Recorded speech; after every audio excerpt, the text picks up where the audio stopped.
नमस्कार मित्रांनो, माझं नाव श्रीकांत कुलकर्णी. तुमचं स्वागत करतो श्री क्रिप्टोमध्ये. श्री क्रिप्टोमध्ये मी तुम्हाला रोज एक अपडेट देत असतो. मार्केटमध्ये काय घडलेलं आहे, क्रिप्टो करन्सीजच्या प्राइजेस काय मुवमेंट झालेल्या आहेत. तर आज आहे 28 जून 2021 आणि आपण आजच्या एपिसोडला सुरुवात करूया. तर आपण आलेलो आहोत आपल्या रोजच्या जागेवरती coinmarketcap.com वरती. 10,691 क्रिप्टो करन्सीज आहेत. काल होत्या 10,665. बरोबर, 665 पासून आपण 691 पर्यंत क्रिप्टो करन्सीज गेलेल्या आहेत. म्हणजे 24 तासांमध्ये बऱ्याचशा नवीन प्रोजेक्ट्स coinmarketcap.com वरती रजिस्टर झालेले आहेत. एक्सचेंजेस आहेत 380. कालपर्यंत 381 एक्सचेंजेस होते जगामध्ये. म्हणजे coinmarketcap.com वरती रजिस्टर्ड 381 होते. आता एक एक्सचेंज कुठलं तरी त्यांनी डिलिस्ट केलेलं आहे. मे बी त्यांनी त्यांच्या API नीट नसतील दिल्या किंवा मग करेक्ट डेटा नसेल शेअर केला coinmarketcap.com बरोबर. तर एक एक्सचेंज आय थिंक कुठलं तरी डिलिस्ट झालेलं आहे. मार्केट कॅपिटलायझेशन आहे $1.374 ट्रिलियन. ओके, म्हणजे $1.37 trillion is equal to 1,374 billion. Okay, 24 तासांमध्ये किती ट्रेडिंग झालेलं आहे क्रिप्टो करन्सीमध्ये सगळ्या मिळून, तर ते आहे $77.32 बिलियन. आणि बिटकॉईनचा डॉमिनन्स जर मार्केटमध्ये आपण चेक करायला गेलो आत्ता तर आहे 46.8% आणि इथिरियमचा डॉमिनन्स आहे 17%, एक्झॅक्ट 17%. चला, तर मग आता आपण प्राइस मुवमेंट्सकडे जरा चेक करूयात थोडंसं. मार्केट कॅप $1.37 ट्रिलियन, 5.5% मार्केट वर आलेलं आहे. कालच्या या एक्झॅक्ट वेळी जर प्राइस तुम्ही चेक केल्या असतात तर त्याच्या हिशोबाने 5.5% मार्केट वरती आलेलं आहे. बिटकॉईनची प्राइस आहे $34,423, 4.25% वरती आलेलं आहे 24 तासांमध्ये सुद्धा. आणि 7 दिवसांची प्राइस जर बघितली असती तुम्ही 7 दिवसांपूर्वीची, 7 दिवसांच्या नुसार सुद्धा एक्झॅक्टली ऑलमोस्ट सेम मुवमेंट आहे 24 तासांची आणि 7 दिवसांची. इथिरियमची प्राइस आहे $2,018. कालपर्यंत $1,800 आसपास खेळणारा इथिरियम आता $2,000 पार गेलेला आहे. 10% एका दिवसात ग्रोथ झालेली आहे इथिरियममध्ये आणि 0.5% ग्रोथ जवळजवळ आहे 7 दिवसांचा तुम्ही ॲव्हरेज बघितलं तर. टेथर ऑफकोर्स आता थोडासा खाली आल्यासारखा दिसतोय 0.04%ने. कारण मार्केट जेव्हा क्रिप्टो मार्केट जेव्हा वर जातं तेव्हा हे स्टेबल कॉइन्स बारीक अगदी थोड्याशा अंशांनी कमी होतात. कारण सगळेजण त्यांच्याकडचे टेथर किंवा मग बायनान्स डॉलर किंवा मग इतर जे कुठले स्टेबल कॉइन्स आहेत ते सगळे स्टेबल कॉइन्स वापरून बिटकॉइन, लाईटकॉइन, इथिरियम डॅश किंवा दुसरे ज्या करन्सीज आहेत त्या घेतात. त्यामुळे डिमांड यांची कमी होते थोडीशी आणि मग बारीक पर्सेंटेजने ते कमी झाल्यासारखे वाटतात. पण स्टेबल कॉइन्स युजली $1 आसपासच राहतात. नंतर बायनान्स कॉइन आहे $287, 4.5% ग्रोथ आहे 24 तासांमध्ये आणि 6.5% घसरण झालेली आहे 7 दिवसांच्या हिशोबाने. कार्डेनो आत्ता आहे $1.32, जवळजवळ $1.25 आसपास आहे आणि 4.5% ग्रोथ झालेली आहे आणि 0.5% लॉस झालेला आहे 7 दिवसांचं जर तुम्ही ॲव्हरेज पकडलं. डोज कॉइन आत्ता आहे बरोबर $0.25, म्हणजे 25 सेंट आत्ता करेक्ट प्राइस आहे त्याची आणि जवळजवळ 5% 24 तासांमध्ये ग्रोथ झालेली आहे आणि 10% ग्रोथ 7 दिवसांमध्ये आहे. रिपल म्हणजे XRP तो आहे 63 सेंट्सला आत्ता, म्हणजे $0.6312 आणि 4.25% ग्रोथ झालेली आहे 24 तासात आणि 8% घसरण झाली आहे 7 दिवसांच्या ॲव्हरेज. USD कॉइन $1 आहे ऑफकोर्स. पोल्काडॉट आता ऑलमोस्ट $15 पोहोचलेला आहे. 5.25% ग्रोथ झालेली आहे 24 तासांमध्ये आणि 17% घसरण आहे जर 7 दिवसांचं तुम्ही बघितलं तर. आणि ऑफकोर्स बायनान्स BUSD जो आहे तो $1 आहे. जर तुम्ही मार्केट कॅप यांचे बघितले तर बिटकॉइनचं मार्केट कॅप आता पोहोचलेलं आहे $643 बिलियन. ठीक आहे, आता हे असं म्हणताना तुम्हाला जास्त काही असं वाटत नसेल की $643 बिलियन म्हणजे काय. तर $643 बिलियन म्हणजे इंडियाचे जे फॉरेक्स रिझर्व्ह आहेत त्यापेक्षा ही अमाऊंट मोठी आहे. थोडक्यात RBIचे जे रिझर्व्ह आहेत त्यापेक्षा सुद्धा ही अमाऊंट मोठी आहे. तर याच्यावरून तुम्हाला अंदाज येईल की काय स्केलला लोक इन्व्हेस्ट करतायत पैसे किंवा मग या मार्केटमध्ये किती स्ट्रेंथ आहे किंवा मग किती मार्केट कॅप आहे याचा अंदाज घ्यायचा तो विचार करा.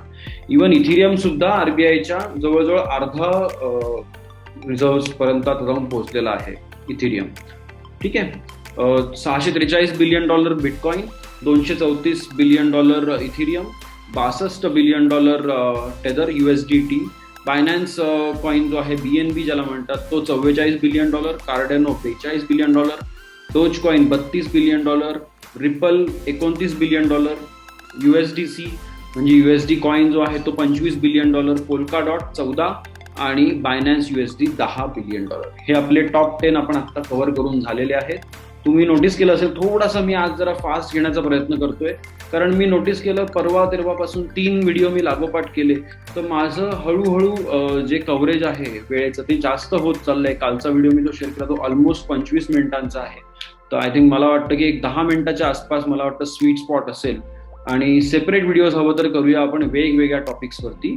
फार डिटेलमध्ये जायची गरज आत्ता नाहीये. पटापट तुम्हाला मार्केट अपडेट देऊन झालेलं आहे आणि आता आपण पटापट न्यूजकडे वळूया. ओके, तर न्यूजचं आपल्या ठरलेल्या वेबसाईट्स आहेत त्याच्यावर जाऊया. कॉइन टेलिग्राफ पासून सुरुवात करूया. कॉइन टेलिग्राफ वरती एडिटर्स चॉईस आपण नॉर्मली बघतो.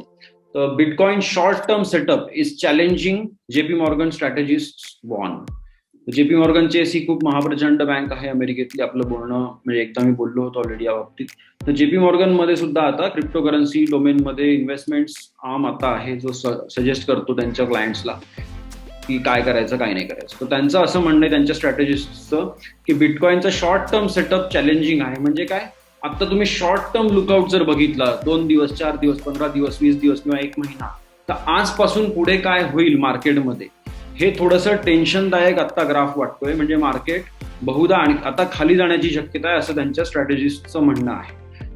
नेक्स्ट आपण बघूया biggest ever mining difficulty drop, 5 things to watch in bitcoin this week. तर आता हे 5 थिंग्स काय आहेत हे मला तरी वाटत नाही की आपण बघायची गरज आहे. ही जी न्यूज आहे एवढा जो भाग आहे हाच अतिशय महत्वाचा आहे आणि याच्या मागे मुख्यत्वे कारण आहे की चायनामध्ये जे मायनिंगवरती बॅन आणता आहेत स्टेट गव्हर्नमेंट्स वेगवेगळ्या, की त्यांना नोटिसेस पाठवल्या जात आहेत मायनर्सला की तुम्ही या एरियामध्ये मायनिंग करू शकत नाही, तुमचा विजेचा फार वापर होतोय वगैरे. आणि बरेचसे मायनर्स आता ऑलरेडी त्यांचं ऑपरेशन्स शटडाऊन करून बसलेले आहेत आणि फक्त वाट बघतायत की कधी त्यांचे कंटेनर्स येतील, कधी ते शिपिंगवाले लोक येतील आणि त्यांचे मायनर्स तिथून घेऊन अमेरिकेला, रशियाला किंवा मग दुसऱ्या कुठल्या भागांमध्ये घेऊन जातील. दुबईला सुद्धा काही लोक आता शिफ्ट करतायत आणि तिथे जाऊन ते मायनिंग करणार आहेत. पण आता मधल्या काळात जर तुमचे सर्व्हर्स बंद असतील, मायनर्स बंद असतील, तर बिटकॉइनमध्ये एक खूप सुंदर गोष्ट आहे की दर 2 आठवड्यांनी तो चेक केलं जातं सिस्टीममध्ये ऑटोमॅटिकली की मागच्या 2 आठवड्यांमध्ये ॲव्हरेज ब्लॉक टाइम काय होता. तर बिटकॉइनचा बेसिक ब्लॉक टाइम आहे 10 मिनिटांचा गोल आहे की दर 10 मिनिटांनी नवीन ब्लॉक तयार झाला पाहिजे. ओके, जर 10 मिनिटांनी जर तो ॲव्हरेज ब्लॉक टाइम 2 आठवड्यांचा 10 मिनिटं असेल तर काहीच बदल होत नाही डिफिकल्टीमध्ये, मायनिंग डिफिकल्टीमध्ये. जर समजा 9 मिनिटात तयार झालेला असेल ऑन ॲव्हरेज तर डिफिकल्टी वाढते जेणेकरून 10 मिनिटात तो ब्लॉक तयार झाला पाहिजे. जर समजा 15 मिनिटं असेल ॲव्हरेज ब्लॉक टाइम तर मग डिफिकल्टी कमी होते. ओके, डिफिकल्टी म्हणजे काय, जे गणित सॉल्व्ह केलं जात असतं बिटकॉइनची ब्लॉकचेन सिक्युअर ठेवण्यासाठी आणि ट्रान्झॅक्शन्स व्हेरीफाय करून ते ब्लॉकमध्ये ऍड करण्यासाठी, तर ते गणित किती कठीण असणार याबद्दल ती डिफिकल्टी असते. ओके, अतिशय साध्या भाषेत सांगायचा प्रयत्न करतोय. तर आता यांनी काय केलं, बऱ्याच लोकांनी मायनर्स बंद ठेवल्यामुळे ब्लॉक्स पटापट फाइंड नाही झाले किंवा ब्लॉक्स पटापट पुटअप नाही केले गेले चेनमध्ये आणि त्याच्यामुळे काय झालं की थोडक्यात डिफिकल्टी कमी झाली. आता कमी झालेली डिफिकल्टी म्हणजे खरं तर आपल्याला फायदा आहे ज्यांच्याकडे जे काही कम्प्युटेशनल डिव्हाइसेस असतील, सुपर स्ट्रॉंग असतील, समजा ASIC काही असतील कोणाकडे, तर ते लोक जाऊन क्रिप्टोकरन्सी आता माइन करू शकतात किंवा कारण डिफिकल्टी कमी झालेली आहे. तर it actually is a good thing आणि ज्यांच्याकडे सर्व्हर्स असतील त्यांनी नक्कीच ट्राय करावं. Despite regulatory uncertainty, Indian crypto investment surges 19,900% in 1 year. तर भारतामध्ये खरंच अजूनही काहीही क्लॅरिटी नाहीये की क्रिप्टोकरन्सीजला बॅन केलं जाईल की क्रिप्टोकरन्सीजला कुठल्या प्रकारचा टॅक्स लावला जाईल. क्रिप्टोकरन्सी ही गोष्ट डिफाईन सुद्धा अजून केलेली नाहीये आपल्या कुठल्याच कायद्यानुसार. आणि मग आता त्यांना जर काही करायचं असेल तर गव्हर्नमेंटला आधी एक लॉ बनवून डिफाईन करावं लागेल की क्रिप्टोकरन्सी म्हणजे काय आणि त्यानंतर पुढची गोष्ट लिहावी लागेल की या डोमेनमध्ये रेग्युलेशन कोण करणार आहे. सेबीकडे देत आहेत ते की RBI कडे देत आहेत की आणखीन कुठली नवीन संस्था तयार करतायत फक्त क्रिप्टोकरन्सी रेग्युलेट करण्यासाठी. त्यानंतर त्याच्यामध्ये त्या रेग्युलेशनच्या अंडर काय काय येणार, एखादा नॉर्मल इंडिव्हिज्युअल इन्व्हेस्टर सुद्धा येणार आहे की फक्त मायनर्स येणार आहेत, की फक्त ट्रेडर्स येणार आहेत, की फक्त एक्सचेंजेसच्या थ्रू तुम्ही हे करणार आहात रेग्युलेशन. कारण ही ऑनलाईन गोष्ट आहे आणि याला रेग्युलेट करायचं म्हटलं तर त्यानुसार खूप मेहनत घ्यावी लागेल सरकारला. आय होप हे लवकरात लवकर काहीतरी होईल. पण जरी अजून काही क्लॅरिटी नसली, यात क्लॅरिटी नाहीये याचा अर्थ हा नाही की क्रिप्टोकरन्सी भारतात इलिगल आहे. भारतात क्रिप्टोकरन्सी कम्प्लिटली लिगल आहे इन्व्हेस्टमेंटच्या हिशोबाने. कमोडिटी म्हणून तुम्ही ट्रीट केलं तर किंवा डिजिटल ऍसेट म्हणून ट्रीट केलं तर तुम्ही त्याचं पेमेंट सिस्टीम म्हणून डायरेक्टली वापर करू शकत नाही किंवा ते लिगल टेंडर म्हणून वापर करू शकत नाही त्याचा तुम्ही. ठीक आहे, म्हणजे तुम्ही एखादी वस्तू घ्यायला गेलात आणि रेग्युलर बेसिसवरती जर एखाद्या कंपनीने सुरू केलं की त्यांचे सर्व्हिसेस किंवा प्रोडक्टसाठी क्रिप्टोकरन्सी ऍक्सेप्ट करायला, तर ते अलाउड नाहीये भारतात अजून. ओके, बाकी एक ट्रेडिंग ज्याला आपण म्हणतो किंवा मग ट्रान्झॅक्शन थोडेफार जे चालतात ते तर टोटली अलाउड आहे. त्या बाबतीत काहीही लिगल डेफिनेशनही नाहीये. आणि जे काही आरबीआयने केलं होतं 2.5 म्हणजे 2018 मध्ये, तर ते सुद्धा सुप्रीम कोर्टाने त्यांची ऑर्डर सुद्धा रद्दबातल हे केली आहे. त्यामुळे क्रिप्टोकरन्सी ट्रेडिंग तुम्ही बिंदास करू शकता, वॉलेट्स वापरू शकता, फक्त सांभाळून वापरा. कारण आता ही एवढी जी ग्रोथ दिसते आहे, 20,000% जवळजवळ ग्रोथ आहे एका वर्षामध्ये, तर त्याच्यामध्ये काय होणार की लोक घाई गडबडीमध्ये फक्त असं वाटणार की बिटकॉइन आता खूप वाढला आहे वगैरे वगैरे, मग पटकन काहीतरी करायला जाणार आणि एखादी चूक होणार. तर ती चूक तुम्ही फक्त करू नका. वॉलेट्स सांभाळून वापरा, त्याची बॅकअप फ्रेज लिहून ठेवत जा. एक्सचेंजमध्ये सगळे क्रिप्टोकरन्सीज कायम नका ठेवत जाऊ. थोडेसे त्यातले ट्रेडिंग पुरते जेवढे लागतात तेवढे तुम्ही एक्सचेंजमध्ये ठेवा. आणि तुमचे जे बेसिक ॲसेट्स तुम्ही क्रिएट करताय, ठीक आहे, ते तुम्ही तुमच्या स्वतःच्या वॉलेटमध्ये ठेवा, ज्याचा प्रॉपर बॅकअप घेतलेला असेल. हवं तर तुम्हाला एक पटकन उदाहरण देतो, हे मला सांगावं असं वाटतंय म्हणून सांगतो. की समजा तुम्ही एखादी अंगठी घ्यायला गेलात, समजा एखाद्या ज्वेलरकडे एखादी चेन घ्यायला काहीतरी गेलात तुम्ही घ्यायला, तर तुम्ही पेमेंट केल्यावरती तुमची अंगठी किंवा चेन किंवा काय जे काही घेतलेलं आहे सोन्याची वस्तू, ती तुम्ही ती ज्वेलरकडेच ठेवून येता की हातात वेअर करून येता किंवा मग गळ्यात घालून येता. आपण ऑफकोर्स ती वस्तू स्वतःबरोबर घेऊन मग निघतो ना बाहेर. तर तसंच समजा की एक्सचेंज म्हणजे ज्वेलर्स आहेत, त्यांच्याकडून तुम्ही सोनं घेताय, चांदी घेताय, म्हणजे बिटकॉइन घेताय, लाईटकॉइन घेताय, काय जे घेताय, प्लॅटिनम घेताय, तर ते घेतल्यावरती तुम्ही ते घेऊन बाहेर निघा. ठीक आहे, ज्यावेळी तुम्हाला विकायचं असेल प्रॉफिट बुक करण्यासाठी, तेव्हा तुम्ही एक्सचेंजला परत एकदा पाठवा. ओके, तर एक्सचेंजमध्ये जे काही तुम्ही मोठ्या प्रमाणावरती ठेवताय ऍसेट्स, ती एक चांगली गोष्ट नाहीये. फार सांभाळून राहा, कारण एखादं एक्सचेंज हॅक होऊ शकतं, एखादं एक्सचेंज क्रॅश होऊ शकतं, काही मोठे दुसरे प्रॉब्लेम होऊ शकतात. त्यामुळे क्रिप्टोकरन्सीज तुम्ही तुमच्या स्वतःच्या वॉलेटमध्ये ठेवायला शिका.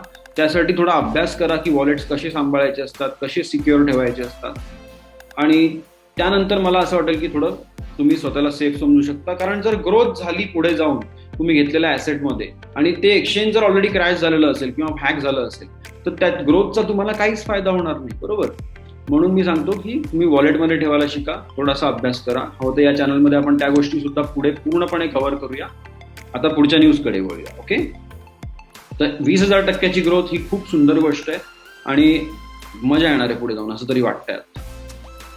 इंडेक्स स्कूप टू इन्क्लूड बॅजर डाव in DPI DeFi index from August. ठीक आहे, तर जसं आपले इंडायसेस असतात वेगवेगळे, रिअल इस्टेटचा इंडेक्स वेगळा किंवा मग निफ्टी असतो, निफ्टी 50 वेगळा, किंवा मग तसेच वेगवेगळे असतात. S&P 500 जसं झालं, नंतर हेंगसेंग, असे काही काही नावं आहेत, आता नेमके मला ते आत्ता आठवत नाहीत पटापट. पण स्टॉक मार्केटला जसे वेगवेगळे इंडायसेस असतात, तसंच इकडे क्रिप्टोकरन्सीमध्ये सुद्धा आता इंडेक्सेस यायला सुरुवात झाली आहे. तर त्यातला एक बॅजर डाव जो आहे, डाव म्हणजे काय, डिसेंट्रलाइज्ड ऑटोनॉमस ऑर्गनायझेशन. ठीक आहे, की कम्प्लिटली ऑटोमॅटिक आहे आणि कुठे त्याचं सेंट्रल पॉईंट ऑफ फेल्युअर नाही किंवा सेंट्रल पॉईंट ऑफ मॅनेजमेंट नाही. तर सगळे नोड्स मिळून ते वोटिंग करून सगळं कंपनी चालणार, थोडक्यात त्याचा अर्थ. ठीक आहे, डिसेंट्रलाइज्ड ऑटोनॉमस ऑर्गनायझेशन. तर याला ते त्यांच्या DPI DeFi इंडेक्समध्ये ऑगस्ट पासून इन्क्लूड करणार आहेत, ही बातमी आहे. ठीक आहे, त्यानंतर लास्ट बातमी जी आहे ती आहे की billionaire was to spearhead Mexico's first bitcoin friendly bank. तर एक महाशय आहेत, अतिश्रीमंत, कोणीतरी मेक्सिकोमध्ये, तर त्यांनी आता प्रण घेतलेला आहे की ते मेक्सिकोमधली पहिली बिटकॉइन फ्रेंडली बँक ते उघडणार आहेत. आणि ही चांगलीच गोष्ट आहे आपल्या हिशोबाने, कारण जगात कुठेही जरी क्रिप्टोकरन्सीच्या बाबतीत काहीतरी चांगली न्यूज आली तर त्याचा इम्पॅक्ट जगातल्या सगळ्या एक्सचेंजेसमध्ये सगळीकडे प्राइस पॉईंटमध्ये फरक पडतो. त्यामुळे आपण या गोष्टींना पॉझिटिव्हलीच घेऊया. आणि आय थिंक आता कॉइन टेलिग्राफ आपण कव्हर केलेलं आहे. आपण कॉइन डेस्ककडे वळू. कॉइन डेस्कला आता आय थिंक लाईव्ह टेलिकास्ट चालू आहे काहीतरी. लेट्स स्किप दॅट आणि focus on the news. Okay guys. बर चला. Bitcoin investors sit on sidelines licking their wounds despite 15% bounce on weekend. तर बिटकॉइन इन्व्हेस्टर्स जे आहेत ते साईड लाईन्सला बसलेत, कारण प्राइसमध्ये काही मोमेंटम समजत नाहीये. पॉझिटिव्हिटीकडे जाणार आहे की घसरण होणार आहे काही समजत नाही. त्यामुळे ते साईड लाईन्सला बसलेले आहेत. त्यांचे पैसे घेऊन साईड लाईनला बसलेले आहेत. कोणीच इन्व्हेस्ट करत नाहीये. आणि लिकिंग देअर वुंड्स म्हणजे थोडक्यात गेल्या 1.25 महिन्यामध्ये जे काही झालेलं आहे मार्केटमध्ये ते इतकं भयंकर होतं, इतका भयानक क्रॅश होता हा. 50 ते 60% बरेचसे क्रिप्टोकरन्सीज क्रॅश झाले. म्हणून त्यांनी म्हटलंय की ते हर्ट झाले आणि they are licking their wounds. आपल्या जखमा चाटत ते साईड लाईन्सला बसलेत. 15% मार्केट वाढलं तरी ते काही घ्यायला तयार नाहीये. कारण आत्ताच्या हिशोबाने मला असं वाटतंय की $40,000 वरती जेव्हा बिटकॉइन जाईल तेव्हा प्रॉपर डायरेक्शन आपण त्याला म्हणू शकतो की पॉझिटिव्हिटीकडे चालली. आणि तिथून मे बी मग $1,00,000 किंवा जे काही यांनी म्हटलंय त्यानुसार काहीतरी होऊ शकतं. ओके. नंतर bitcoin meats resistance at $35,000 rather 35K, support at $30,000 30K. तर त्यांचं म्हणणं काय आहे की रेजिस्टन्स म्हणजे 35,000 पर्यंत बिटकॉइन असा जाईल वरती आणि तिथून परत खाली पडताना $30,000 स्ट्रॉंग सपोर्ट आहे. त्यामुळे $30,000 आसपास जाऊन परत तो वर जायला लागेल. हा त्याचा थोडक्यात अर्थ आहे. ओके. तर मग $30,000 ते $35,000 मध्ये आपण ट्रेडिंग करू शकतो. NFT powered digital comic book to let fans decide heroes' fates. NFT म्हणजे नॉन फंजिबल टोकन्स. या बाबतीत मला तुम्हाला एक स्पेशल एपिसोडच घ्यावा लागेल, कारण it is a very deep topic. त्यासाठी तुम्हाला करन्सी म्हणजे समजून घ्यावं लागेल. करन्सीचे काय प्रॉपर्टीज असतात ते मी समजावून सांगेन. आणि ते समजावून सांगितल्यावरती मग तुम्ही त्यातली एक प्रॉपर्टी असते तिला म्हणतात फंजिबिलिटी. तर फंजिबिलिटी ही प्रॉपर्टी या टाईपचे करन्सीज फॉलो करत नाहीत, त्यांना म्हणतात NFT. Okay. Non fungible tokens. तर NFT powered digital comic book to let fans decide heroes fates. थोडक्यात असं एक कॉमिक बुक येतंय ज्याच्यामध्ये आपण NFT देऊन ते कॉमिक बुक विकत घेऊ आणि किंवा विकत घेऊ तेव्हा आपल्याला एक NFTच डायरेक्टली डिलिव्हर होईल आणि त्याच्या थ्रू आपण वोटिंग करून सांगू शकू की सुपरमॅन मरणार आहे की हरणार आहे किंवा मग कुठला का हिरो असेल ना त्या कॉमिक बुक मधला त्याचं पुढे काय होणार आहे त्या स्टोरीमध्ये हे सगळेजण वोट करून सांगू शकतील. आणि यासाठी वापरलेलं त्यांनी प्लॅटफॉर्म आहे टेझोस. ते जसं इथेरियम आहे तसंच थोडक्यात टेझोस पण आहे. तर मला असं वाटतं की आजच्या आपण न्यूज बऱ्यापैकी छान कव्हर केलेल्या आहेत. थोडं फास्ट करायचा मी मनापासून प्रयत्न केला, पण मी समजावून सांगताना किंवा मग हे वाचता मला बऱ्याच वेळा काही ना काही असे मुद्दे सापडतात की तिथे जाऊन मला थांबावं असं वाटतं आणि थोडंसं तुम्हाला बारीक सारीक गोष्टी किंवा मग त्यातल्या थोड्याशा टेक्निकॅलिटीज सांगाव्याशा वाटतात, जेणेकरून तुम्हाला पुढे जाऊन काहीतरी महत्वाचा फायदा होऊ शकतो किंवा मग नुकसान तरी होणार नाही जर तुम्ही रेग्युलरली या गोष्टी ऐकल्या आणि मला असा थोडा वेळ मिळत राहिला समजावून सांगण्यासाठी. तर एकदा रॅपअप करूया. रात्रीचे ऑलमोस्ट 8 वाजलेत, 7:56 झालेत. आजची तारीख आहे 28 जून 2021. आज बिटकॉइन आत्ता आहे $34,452. इथिरियम आहे $2,000. बायनान्स कॉइन आहे $288. कार्डेनो आहे $1.25. डोज कॉइन आहे $0.5 म्हणजे 25 सेंटला. रिपल आहे 63 सेंटला आणि पोल्का डॉट आहे $15. या गोष्टी मे बी तुम्ही स्क्रीनशॉट काढून ठेवा. 2 वर्ष 5 वर्ष 6 महिने व्हॉट एव्हर तुम्हाला जेव्हा कधीतरी आठवण येईल की श्रीकांत किंवा काहीतरी बोलला होता, असं झालं होतं तसं झालं होतं, की तुम्हाला आठवण येईल या गोष्टींची. खरंच तुम्हाला आठवण येईल. तुम्ही आता स्क्रीनशॉट घेऊन ठेवा. आजची प्राइस आहे $34,430 आणि बघू पुढे जाऊन काय होतं मार्केटमध्ये. ते सगळेच एक्साइटेड आहोत. आता काहीतरी चांगल्या गोष्टी होऊ द्या. ओके. आपण आता आजचा एपिसोड रॅपअप करूया. Thanks a lot guys. मनापासून नमस्कार आणि buy the dips and hodl. Okay. Bye.